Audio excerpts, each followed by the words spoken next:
Outputting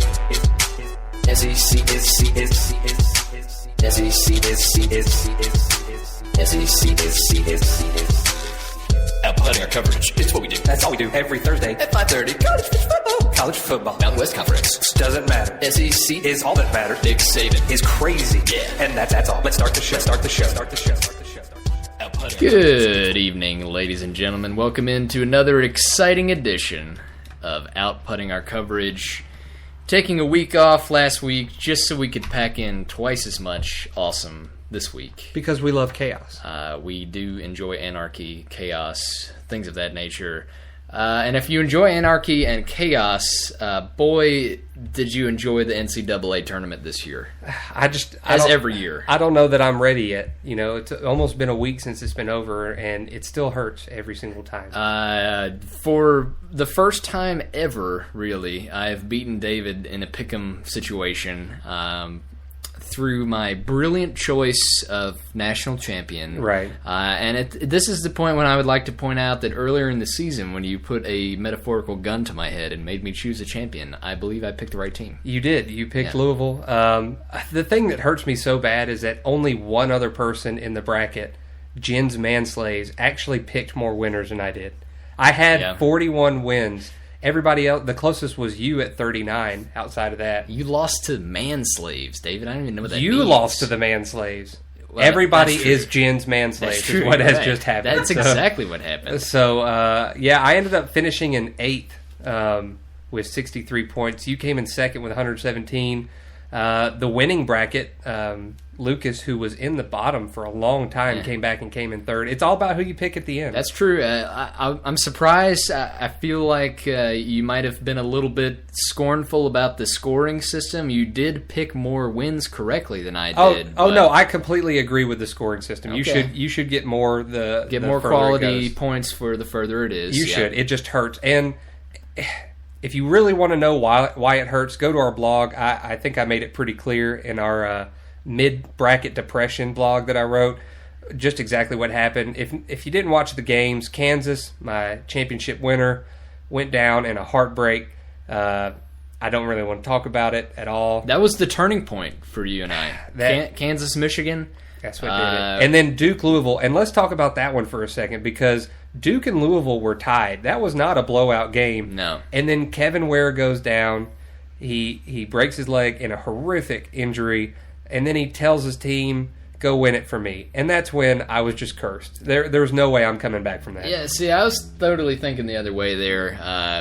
Actually, as that injury happened, my wife was on the phone. I had it muted. I kind of was like half paying attention, checking the Twitters and Facebooks, as I tend to do.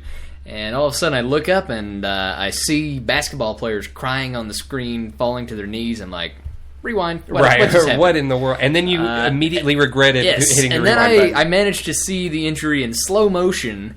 And at the time I was like, what's that white thing sticking out of there? So I rewound and watched it again. I was like, oh man, that's a bone. Yes. That is a bone sticking out of his leg. I think what we should do is our next Twitter update should just be the picture of his bone hanging out. That's awful. The worst thing I've ever seen. The way I've had to describe it to people who haven't seen it is every team has trained medical personnel whose only job is to care for the safety and health of all the players. And the trainers for Louisville's first reaction was to throw a towel over it. Yeah. That's pretty bad. That's pretty bad. The players, unfortunately, the incident happened right in front of the Louisville bench, so all the guys sitting on the bench can see it. They're sick to their stomachs. I mean, just a terrible, terrible thing. But really, the crazy thing about it is that an injury like that does not take as long to heal as, say, tearing a ligament in your knee. Oh, no, he'll be back on the court in 3 or 4 months. Yeah, it's crazy what they can do with medicine now. But, I mean, when I saw that, I was like, Louisville, they're screwed. There's no way they're coming back from this. Their heads are out of the game. They're crying, they're throwing up, and they're not going to win this game. But they did. They did. Now, let's talk for a second about the championship game. Did you watch it? I watched portions of the championship game, not the whole thing. It was after I won the bracket, I didn't really care anymore, David. That's true. It was a very entertaining game. The first half, I dubbed it during the game, white people can't miss this half. Yeah. The two white guards, one for Louisville, one for Michigan, were hitting everything from 10 feet away from the three-point line. But the officiating was by far the worst I have ever seen in a basketball game. Did you notice any of that? I've read reports of it, and the officiating in basketball is so haphazard from one game to the next. It is, but it almost feels like the NBA has more control than college does, and that is a weird thing to say. Yeah, I don't know. I mean, just the whole foul thing in general. It's very tough, as fast as the game moves today, even at the college level, it's very tough to draw the line between what is and what is not a foul. It is. However, when you're calling stuff like a guy hand-checking a ball, the guy dribbling the ball, and then you're underneath the basket and three people are draped around you and holding up your arms to the point where you can't throw up the ball and you don't get a foul on that? I mean, that's a little bit blatant. And then probably the most blatant was Trey Burke, who made a terrific defensive play coming back on a fast break from Louisville and just absolutely stuffed a guy all ball right up by the rim, denied him the basket, and it was a quick call. Just almost as soon as they saw him leave his feet, they called it. And that really hurt because at that point Michigan was only down 3 with about 3 minutes to go. That would have been a huge stop. Yeah. So interesting parallel here. A couple years ago we saw Alabama win the national title, Auburn win it the next year. Yeah. This in basketball, we got Kentucky winning one year, Louisville winning the next. It's all staying in the South. I love it. Yeah, so better sports state. This is an easy one. Alabama or Kentucky? Are we even having this conversation? I mean, really, I saw articles about that, and I was like, come on, guys. Right. It's basketball. Yeah. It's not even a real sport. Well, that's like if it was a Virginia and Duke final. It would say, I don't know, lacrosse final, or there's an all-Connecticut Frozen Four. Who cares? It's hockey. Quinnipiac and what was Yale that word? What was that word you just Quinnipiac. said? That's not a real thing. It is. It is a college that is playing in the D1 Frozen. That sounds like Canada. It basically Canada is stuff. So yeah, that's crazy. I wouldn't say that they're the best state. Would you? No, I would not at all. That's totally false. All right, so we know this year's champion, Louisville. Let's jump ahead to way too early for next year college basketball predictions. Does Louisville have a chance to repeat? Who's on top? I don't think so. I think Smith is gone. They lose Jang in the middle, which is a huge key for them. Kentucky, a lot of people are picking because they've got 6 blue chippers coming in.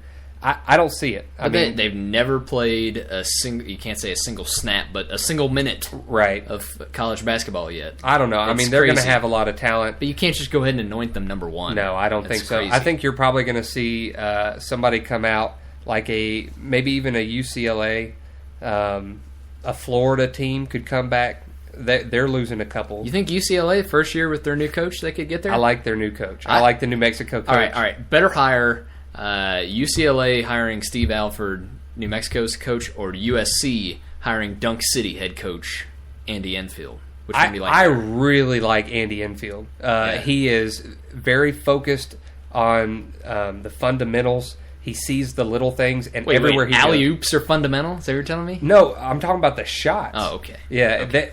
Everybody talks about Dunk City, but they can shoot the crap out of the ball. That's true. So, that's true. But I think that he's going to have problem in big glam city of USC getting those kids to focus. That's true. And really, a big part of Florida Gulf Coast offense was at point guard Comer. Right. And he's going to have to find another Comer. He is at USC pretty quick to make things work for him. Definitely. And what's crazy is that USC just had an injunction to stop using the term Dunk City because somebody in Florida had trademarked it. Oh, really? So USC, he's going from one Dunk City to another. That's crazy. Craziness. Gotta love it. Yep, so college basketball season officially over. What is not over is our wager. This is true. If you are not familiar with this business arrangement that David and I had made right here on Outputting Our Coverage, the person who scored lower in the bracket challenge, which this year just so happens to be David, their wife gets to come on the show, and how long is the time limit? 3 minutes? It's right? For however much longer we have in the show. Okay, so at least 3 minutes. Come on and tell as many embarrassing stories as they can pack in those 3 minutes. We might even go a little bit extra. It just depends on how I'm feeling at the end of the show. So David's wife is at the ready. after penning a blog post this week. We'll talk about that stuff on the other side, but definitely stick around. David, inside access, I guess you could call it. Yeah, this is going to be interesting. Coming up later on here in Outputting Our Coverage. We'll be right back on the other side.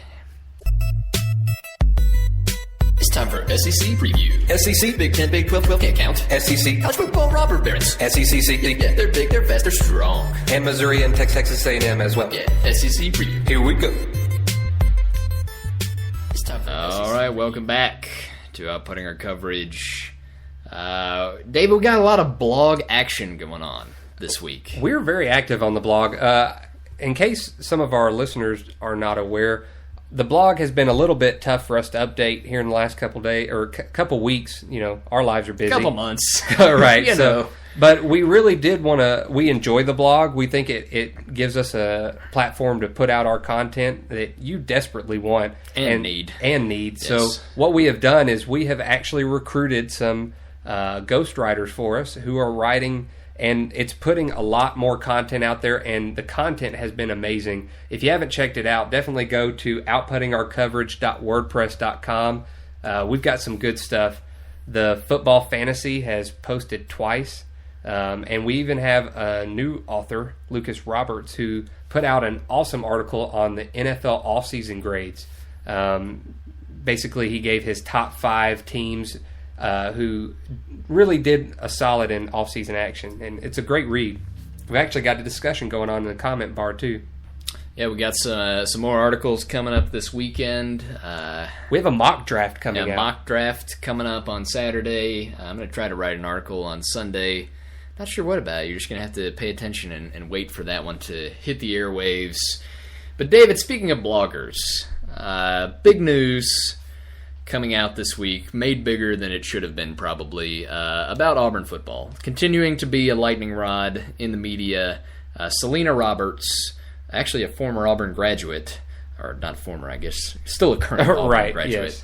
On her new blog, she's a former writer for Sports Illustrated, New York Times, came out with a story with some allegations from Mike McNeil, several other former players. Of course, Mike McNeil, one of the 4 players that was arrested in an attempted robbery. His trial was actually this past week. Some pretty damning allegations coming out of it. Basically saying that the Auburn football program was willing to do anything they could at all costs to win, especially in 2010.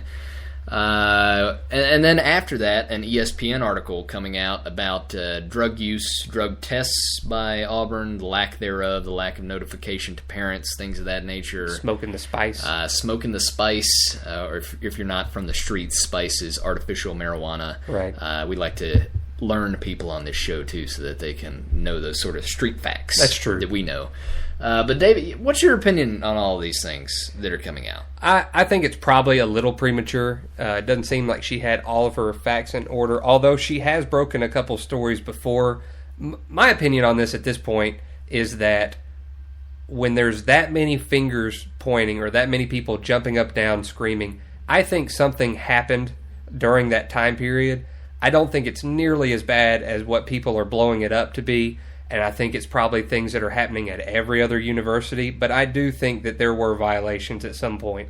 See, I disagree. The NCAA was basically living at Auburn in the 2010 season. Did a year-and-a-half investigation and found nothing. Ever. Nothing. None of these allegations have been proven at all. And the crazy thing to me is, why do these stories continue to come out about Auburn? Why are you only seeing them about one school? When you say all these schools are supposedly doing these things, I'm sure. What is the interest in trying to bring Auburn down? Well, with this blogger, I mean, she was an Auburn graduate. She probably has more access to Auburn than any other university. Yeah. I don't think but she's... But ESPN, I mean, where's their article coming from? Their article is referencing the Selena, is it not? It was. You're talking about the ESPN the drug stuff, the outside the lines. Yeah, they had actually been tracking that for 6 months. Yeah, so they've been working on that for a long time. And basically, the article about the drug use was destroyed both by Auburn and a couple of other newspaper writers in half a day. by getting all of the sources that were used in that story to back up on their claims and not only that, all of those things. Not only that, it was not illegal at the time that it was being tested for. So yeah. it's not like the university could have done anything or suspended any players. Right. The thing to me is just I just don't understand I'm not even sure what the word I'm looking for is here, but the vitriol that's directed toward Auburn by most of the media. And admittedly, I'm a little bit biased. I think that has a little bit to do with everybody against the world. But at the same time, it almost seems like ever since the Cam Newton allegations came out and all of the writers immediately vilified him and none of it was ever proven, they feel like they got to try a little bit harder to get something proven to make themselves look good again. Do you think that's a fair observation? I just think that all writers, all news at this point is so negative that everybody jumps on the negative bandwagon. Okay, and they love the negative So what stories. about the Alabama football players that have gotten into trouble? The ones that got arrested, Courtney Upshaw, who beat up his girlfriend a few years ago. Where are the media stories about that? I mean, they came out, they just never stuck. Why didn't they stick? Why did the Auburn stories stick? I don't know. People find it interesting and controversial. Okay. I'm just saying there's a little bit of a difference. You're starting to sound like a conspiracy theorist at this point. I think maybe, I don't know. Somebody's got to be... maybe there's a UFO at Auburn. There may be. An identified football object. I believe that's the entire football team. I was about to say, I think that was y'all's season last year. Yes. But anyways, maybe I'll write a blog post on that. That would be fun. We'll see where that runs to. Spring practice continuing for Auburn and Alabama, as is usual with spring practice these days. Not a lot of really great news to report. Alabama had a player get injured this week. Trey DePriest, their middle linebacker, broke his foot. But, a broken foot, plenty of time to come back from that. I mean, that's pretty typical this time of year, a couple guys getting injured. These things happen. Although what you will see is a couple of these younger guys who Alabama does like getting some more snaps, like Reggie Ragland, who's actually from Bob Jones High School, one of their bigger linebackers. So should be interesting to see what they do with their extra snaps. Yep, so A-Day games coming up here. Auburn's is next Saturday. I believe Alabama's is as well. Yeah. Next Saturday.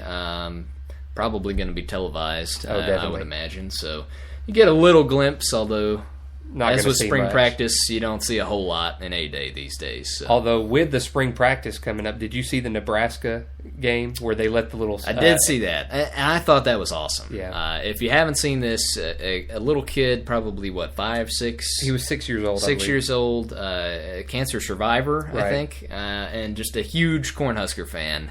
And the Nebraska athletic department, cool enough to let him suit up, get on the field.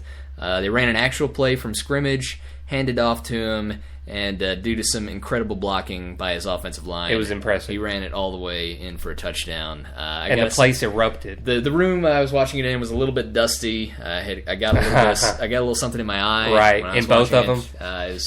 It was rough, but that's what they should be doing at A-Day games. Oh, definitely. Stuff like that. Yeah, letting the mascots play. Because I've been to a few A-Day games, and I pay attention really for the first, I don't know, snap, 15 minutes maybe, and then after that you're just kind of like, man, it's hot out here. I'm getting sunburned. Right. Yeah, let's get out of here. Yeah. So if they did something like that, I would stick around. That would be pretty interesting. I think, so.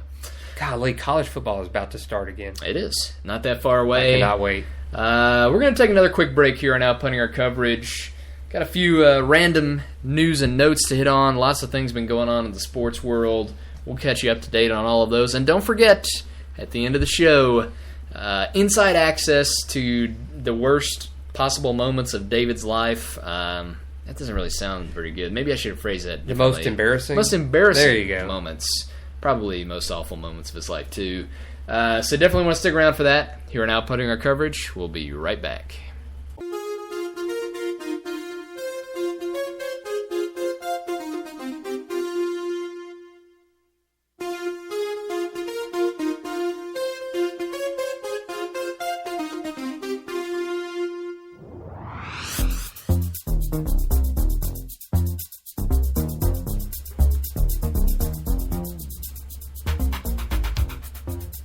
Welcome back to Outputting Our Coverage. We've talked about golf a few times on this show, and we're going to do it again today. The Masters going on right now. It's a big deal. Augusta, Georgia. $1.50 pimento cheese sandwiches. Women there. Condoleezza Rice, now a member. Right. First woman member. Yeah. So that's pretty cool. Condoleezza Rice, she's from Alabama. Did you know that? Yes. Yeah. So, Yeah, good that's for her. cool. I guess good for her. Tiger Woods, people know him, and he is One or back two. in the hunt at the Masters. He is. He was tied for the lead for a while. He's now through 17. He's only one back. He's at 4 under, 2 under for the day. And the leader just actually birdied again, so he's 6 under, putting Tiger 2 shots back. Yeah, a lot of golf left to go, obviously, until Sunday, but Tiger Woods looking to be back in his old form. Now dating Lindsey Vonn, said he's got his balance in his personal life. Yeah. So how about the fact that Lindsey Vonn looks pretty much exactly like his wife? Yeah, that's his kind of ex-wife. weird. And all of his non-wives, too. This is true. I think he might have a type. Yeah, he might. He might. But, I mean, what's kind of crazy about Tiger is he's not playing his best golf right now. No. But he's playing smart enough and hitting the shots where he needs them to stay in the hunt, to where if he gets on fire in day 3 or 4, he could really take over. Yeah, I mean, it's certainly a different style from the Tiger of old. He's not just a big, booming driver off the tee kind of guy anymore. Like you said, playing a little bit smarter now. And the key for Tiger has always been his putting. If he can putt well, I mean, really for any golfer, if you putt well, you're going to win. So let me ask you right now, gun to your head, have to pick, does Tiger break the record for most majors won? Oh. He needs 4 to tie, 5 to get 5 to break it. I'm going to say no. I don't think he gets there. Okay. Now, you know he can play until he's 60. I know that, but you really, realistically, you have a cap of probably 40 or 45 to win a major. I would typically agree with you. However, do you know who's tied for second right now at the Masters? Freddie Couples. Freddie Couples. I know that, but he's not going to stick there. He almost won it like 2 years ago. Almost. It was only like That's a true. 2-stroke lead. Yeah, I don't know. I don't think Tiger gets there personally.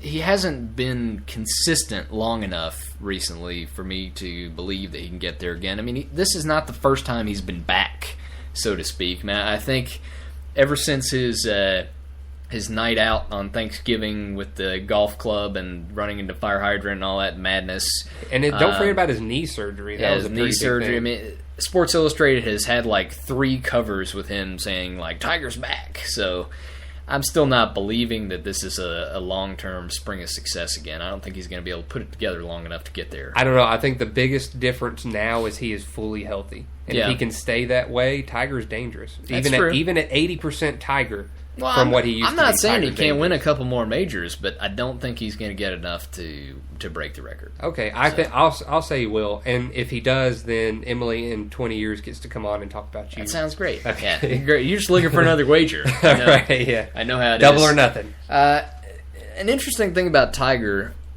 I don't feel like people are really all that upset with him like I thought they would be. You know, No. I really thought that people would, just hate Tiger, and if he was winning tournaments again, they'd be all upset, but I really don't get that vibe from people. No, because Tiger and Kobe Bryant have one thing in common: really good publicists. Yeah, And that's true. They took Yeah. them through they were quiet when they needed to be quiet. Yeah. They let it blow over, and then they said the right things when they were coming back. And I saw an article this week that said the reason people are not that upset with Tiger is because he didn't cheat his sport. He cheated his family. And we don't really care about his family.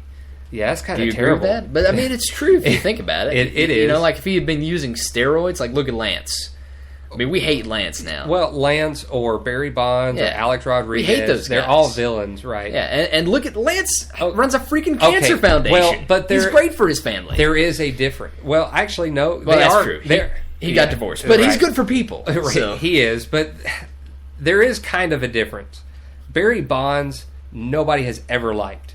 He's a jerk, and he's always in your face about it. Alex Rodriguez is the opposite. Everybody hated him because he always tried to please everybody. Sure. With Lance Armstrong, everybody knows, anybody who talked to him, he is a jerk. Yeah. And is all up in your face. Tiger is very focused, but has always been fairly loved as an athlete and as a personality. He's great at putting on a public face. Right. So that might be the difference between those four right there. Yeah. That's an interesting case study, I think. You should write a blog post on that. David.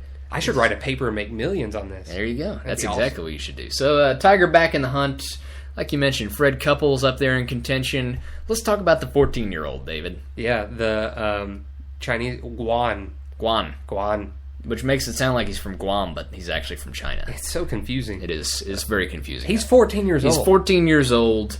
I believe the only other 14-year-old golfer that's ever really been talked about was a girl, Michelle Wie. I don't know if you remember her. I do remember Wie. She's still playing. Yeah, she's probably still, what is she, like 17 now? Something like that. Yeah, so 14-year-old, pretty young to play with the men. It's a little bit different situation playing with the women, I feel like, but a 14-year-old boy out there on the course. Who might make the cut. He might make the cut. They projected the cut was going to be, what, like +4? Right. Somewhere in that range? What's he sitting at right now? I think he's at +3. All right, so he's at +3. Controversial penalty, though, that's hurting him. Yeah, they called him for a slow play penalty. That's really on the officiating right there. Yep. I think that was uncalled for. NBA officials just ruining it. It was terrible.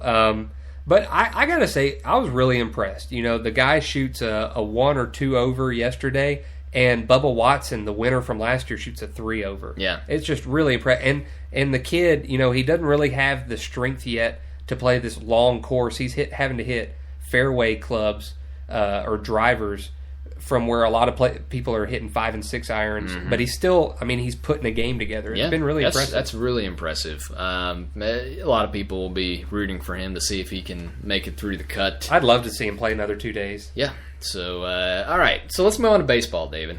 Some things been happening there too. I know you like baseball. Have been happening. Let's talk about the most recent. Zach Greinke, you ever heard of him? I've heard of him. He seems like a good pitcher. He is an awesome pitcher. He just got $147 million from the Dodgers to pitch for them. That's pretty decent. And he's their number 2 guy. So that tells you how good Clayton Kershaw is. But anyway, so Greinke's pitching. He's a huge part of the Dodger organization. They get into the 6th inning against the Padres. It's a 1-run game, very close. They've got 2 outs with runners on, and he gets a 3-2 count. He accidentally lets one get away. The catcher obviously set up outside. It was not intentional, and it brushed the arm of the batter. The batter got a little upset because he's been hit now 3 times by the Dodgers and twice by Greinke himself. So he takes a step or 2 out to the mound to stare down the pitcher, and Greinke does not move. And so that offends him even more, and he takes off running after Greinke. Greinke immediately throws down his glove. He's not backing down, and he lowers his shoulder to take the hit. When he does that, breaks his collarbone. Ooh. And breaking the collarbone of a pitcher, that's not really good. Yeah. And you don't see that a lot, so they're not sure how long it's going to... A lot of people are saying 2 months at the earliest. They're not really sure what he's going to be like when he comes back. They might have lost him for the good chunk of the year. $147 million. Is that guaranteed money? Most of it. Most of baseball money's guaranteed. Wow. Yeah, the weird thing about baseball to me is this culture of retaliation. And, it's huge. You know, just the underwritten rules of baseball, especially with batters getting hit, you know, pitchers protecting their guys, and this is what you get. This is what happens. Not all the time. I mean, most of the time, 80-90% of the time when people rush the field, they could basically give each other their phone numbers. I mean, They talk a lot, they stand, and they make these lines, and then everybody retreats to the dugouts. Rarely do you see anything come of it, but this is not a new thing. I mean, Nolan Ryan had people charge him, and he beat the crap out of him. Yeah. I don't know. I mean, it's just one of those things about baseball. You know, kind of along the same lines. I saw an article by Tom Verducci on SI.com this week about charging the catcher in home plate. I don't know if you saw this or not. Yeah. His opinion was he thought that was the dumbest rule in baseball. You cannot get rid of that. But I knew you would probably feel differently about that. And I was a catcher, so I was the one who was getting run over. It's part of the game. You cannot get rid of it. And as a catcher, you have to know that's coming, and there are ways to prepare and get around it and strategize around it. And if you play it correctly, you can be as safe as the guy running into you. See, I've always thought that was kind of a stupid rule, just because if you're beat, you're beat. You know, it's not that way at any other bases. Well, but so why make it different at home plate? Because he's armored. But his armor is meant to protect him from a baseball, not a guy. It's not football pads. You'd be surprised. Those pads can protect you from a lot. We'll take, for example, when you're at the plate, even if somebody slides in, you're not protected. So what you're taught to do as a catcher is take your foot and block the plate as much as you can while the ball comes in. And what happened one game was I was blocking the plate with my foot. The ball comes in late, but my foot is blocking the plate, so the guy stays away from the plate, and I tag him. He's out. Well, as I'm trying to run away, I can't quite get free, and I don't understand why. And I look down, and his spikes are in the shin guard. And so we literally had to pull his spikes out of the shin guard to let me run away and go back into the dugout. So the padding is pretty safe. I mean, you still see people get hurt, but I don't know. I don't have a problem with it. Yeah, I don't know. Baseball, just trying to be more like football, I guess. I enjoy it when it puts a lot of suspense in it. When a guy's barreling down at home. That's true. You're right. That's a great point. There's a lot of suspense at the home plate. Yep. So, all right, Atlanta Braves. Man, how about them Braves? They are hot. They've only had one loss. They're killing everybody. I actually watched a game this past Saturday, down 4 runs. They scramble back, and in the 8th inning, they're only down 1. They retire 1, 2, right in order, 1, 2, and 3. Come back in the bottom of the ninth, and the Upton brothers hit home runs with only one batter separated to win the game. One of them was a walk-off. So you think the Upton brothers were a good decision? Right. I mean, it's too early to tell, but right now they were. Justin is absolutely on fire. He's hitting over 400. He's hit, I think, 5 or 6 home runs. He has definitely been worth the money. Freddie Freeman, another one of their big sluggers. He's on the DL right now. He'll be back pretty soon.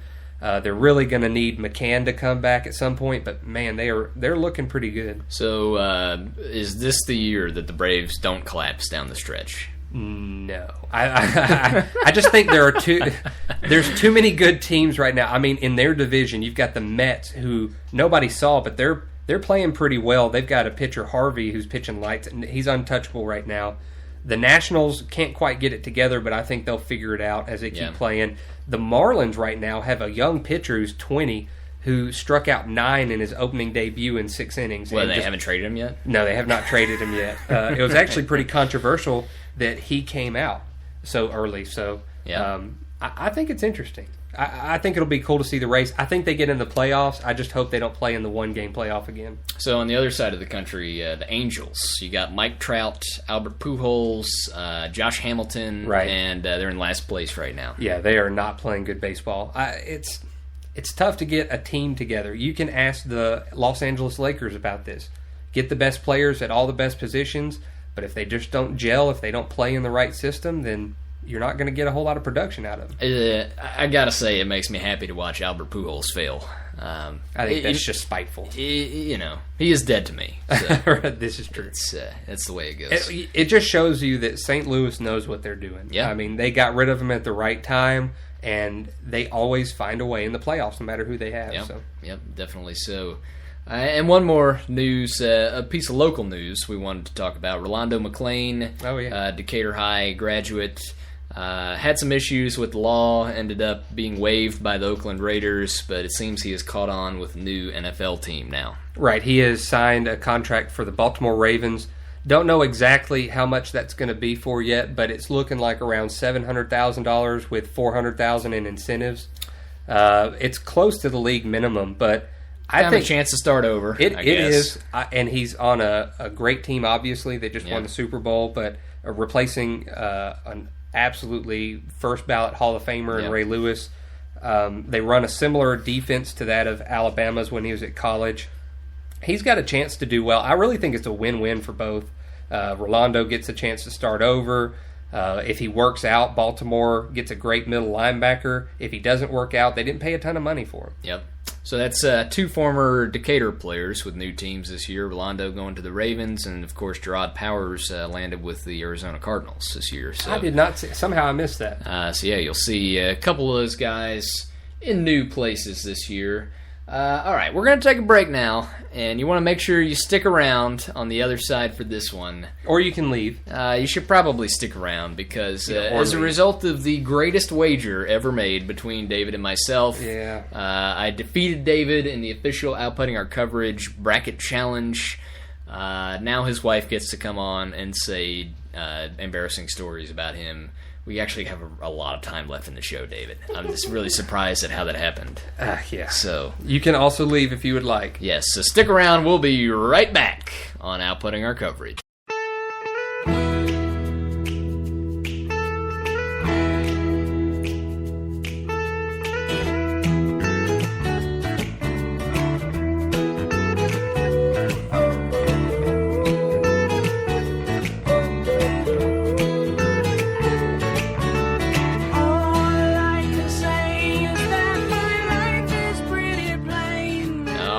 welcome back to Outputting Our Coverage, the moment you have all been waiting for with bated breath.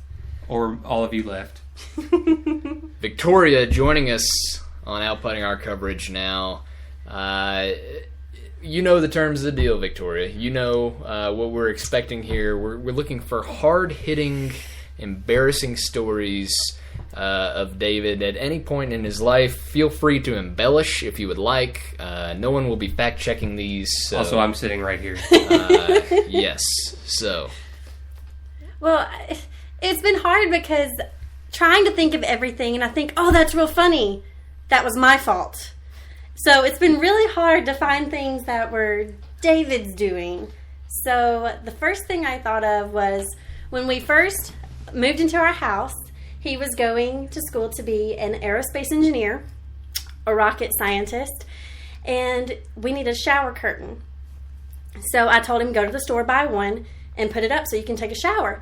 He goes to the Dollar General, buys a shower curtain, and he comes home and he goes, how do you hang it up? I said, well, you buy the hooks. Did you not buy the hooks? No. So I tell him to go back to the store and buy more hooks. So he goes to the store, buys hooks, comes home, and I come home and he's showered and everything, and he tells me, these shower curtains make no sense. They don't have anywhere for you to put these hooks. So I go in there and I look at the shower curtain, and I just die in laughter. I said, for real? Are you kidding me?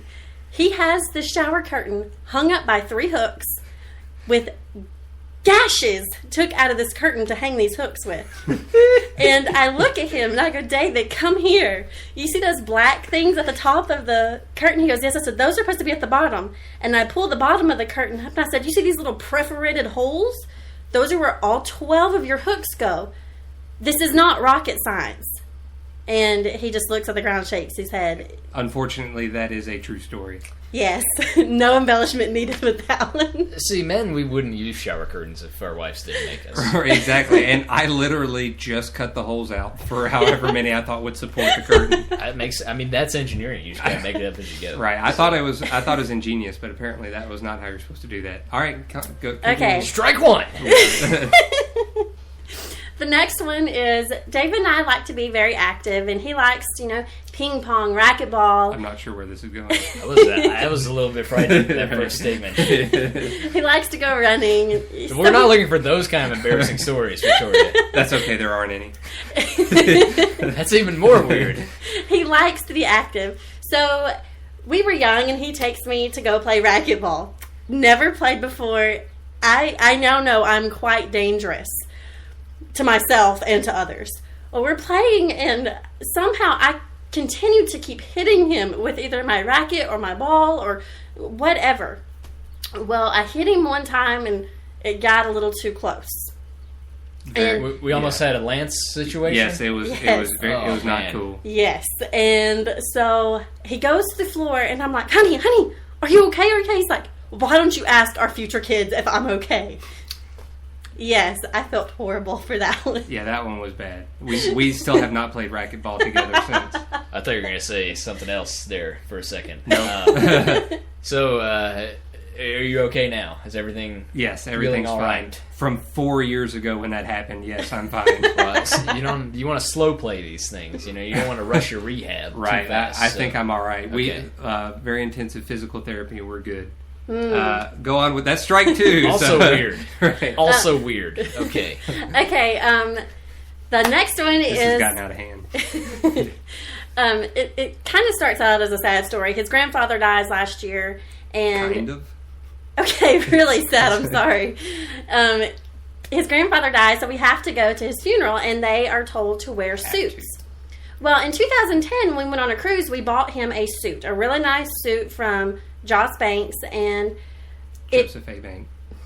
Yes, and he looked real good in it. They Was it tailored like a Dumb and Dumber suit? No, Please say unfortunately, it was. No, not. this was a just hot suit. Oh, Oh, man. It was a hot suit. I've never heard that before. A hot suit. Yeah. Hot suit. Yeah. Looking good, babe. All right. Anyways, I can't say that. That'd be weird. So That wouldn't be that weird. she could say that. refrain yourself, Andy. Anyway. So it's a tailored suit. It looks real good on him.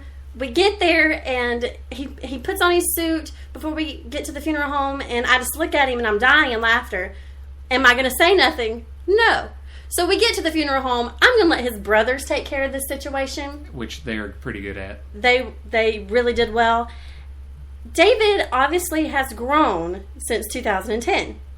Which, by the way, let's go back a little bit. In high school, all I ever wanted to do was grow a little bit so I could play middle linebacker or be a catcher and play sports, and it never happened. I was the same size from 7th grade until 12th grade for the most part. Continue. He was 5'7" when he got this suit. He was 5'7" when we got married, so nothing changed in those 3 years. Until he puts his suit on in 2012, and he's obviously grown about 4 inches. And that's how far his pants were off the ground at his grandfather's funeral. Flooding! Yeah, it was pretty bad. Oh, it was more than just flooding. So, obviously, a couple things come to mind here. First of all, I must be better at basketball. yeah, that was not number one. But, Okay. we really are looking at a Lance situation here. Obviously, some performance enhancing. This is right. Yeah, going on. there was some competitive flag football at church for a while, and I got really into that. Yeah, and I think the other conclusion we can definitely draw is that all of that lunchroom food we were eating, stunning growth. I think we knew that sure. while we were there. For south of the border day, Right. it was really keeping you south of the border. It was. It was terrible. Really, All right. really. Well, So, I think I only have one more. we probably only have time for about one more. we got all the time we want. We we can make this a new show. Let's make another show. This one was quite recent. This was, 2 nights ago? I don't know.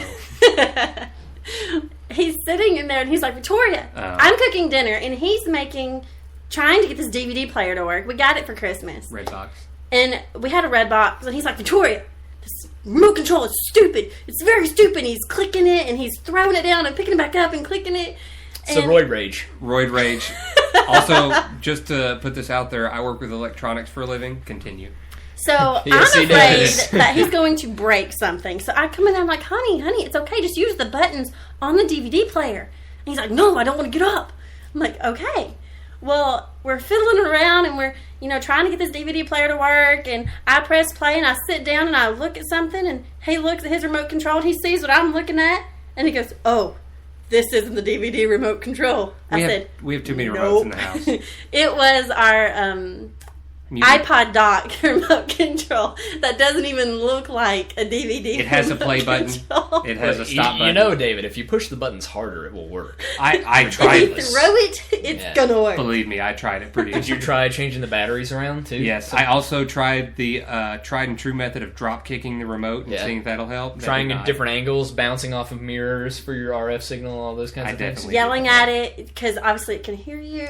Yeah, He tried smart. everything. That's smart, real smart. Well, if we've learned anything today, I think we could say that I'm better at basketball now. You never ever want to lose an official outputting our coverage wager.